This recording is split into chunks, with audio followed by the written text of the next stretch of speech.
మీ business ఏదైనా మీ ఊర్లో promotion చేయాలంటే అది సుమన్ టీవీతోనే సాధ్యం. ఇప్పుడే సంప్రదించండి.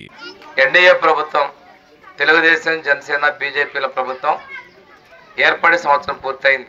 సుపరిపాలన తొలడుగు కార్యక్రమం కింద ఒక సంవత్సరంలో మా ప్రభుత్వం చేసినటువంటి ప్రగతిని చెప్పాలనే ఉద్దేశంతో 2వ తేదీ నుంచి గ్రామాల్లో ఇంటింటికి వచ్చి కార్యక్రమం చేపట్టడం జరిగింది.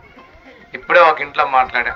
వృద్ధాప్య పెన్షన్ 6,000, వృద్ధాప్య పెన్షన్ 4,000, ఆ ఇంట్లో వికలాంగుల పెన్షన్ 6,000, మొత్తం 10,000 ఆ కుటుంబానికి వస్తూ ఉన్నాయి. 2 పిల్లలు, తల్లికి వందనం వచ్చింది 26,000. అదేవిధంగా గ్యాస్ 1 నెల వచ్చింది. ఈ మొత్తం చూసుకుంటే 13 నెలల్లో ఆ కుటుంబానికి వచ్చిన పెన్షన్ విలువ 1,33,000. అందుకని మొదటి నెలలో 3,000 ఎక్కువ ఇచ్చాం. 1,33,000 రూపాయలు పెన్షన్ ఆ కుటుంబానికి సంవత్సరం ఇచ్చాం. ఈ నెలలో 26,000 రూపాయలు తల్లికి వందనం ఇచ్చాం.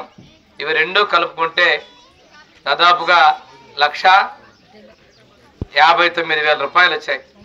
గ్యాస్ డబ్బులు ఆమెకు రాలేదన్నారు, అది కూడా వస్తే 1,60,000 రూపాయలు. ఇంత పెద్ద మొత్తంలో సంక్షేమం ఇంతకు మునిపినప్పుడు ఏ ప్రభుత్వం కూడా చేయలే. అంతేకాకుండా ఇప్పుడే సోమరాజపల్లిలో మనం సిమెంట్ రోడ్ వేసింది 27,62,000 రూపాయలు.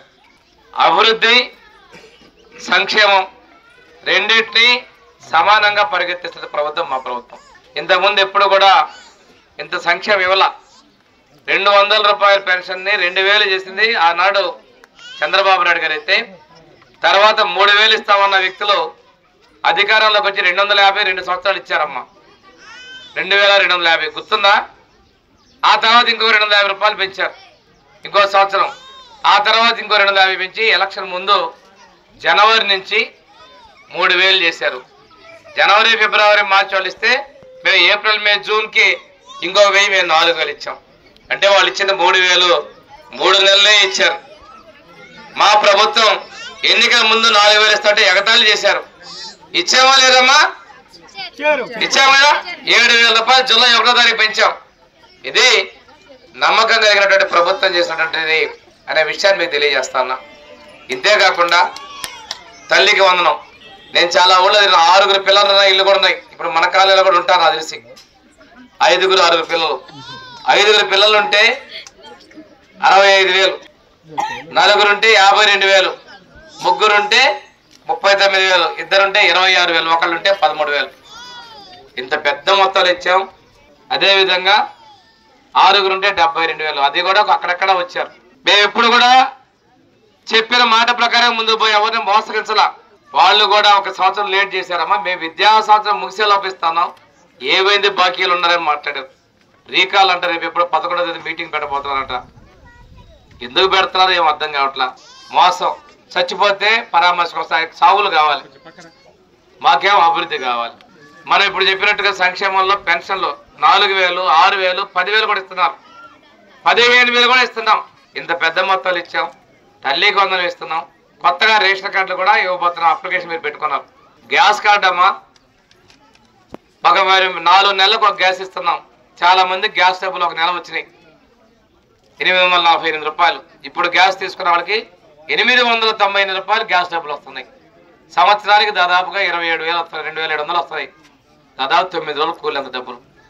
మీకు ఎవరికైనా పడకపోతే మీరు అధికారులకు వెళ్ళండి, సచివాలయం దగ్గర అడగండి, అదే విఆర్ఓ దగ్గర తీసుకోండి, రేషన్ షాప్ డీలర్ని అడగండి. మీకు గ్యాస్ ఇస్తాం. మేమందరం పారిపోవట్లా. ఎంతమందికి ఉంటే అంతమందికి ఇవ్వడానికి సంతృప్తిగా మా ప్రభుత్వం సిద్ధంగా ఉంది. ధైర్యంగా ముందుకు వస్తున్నాం.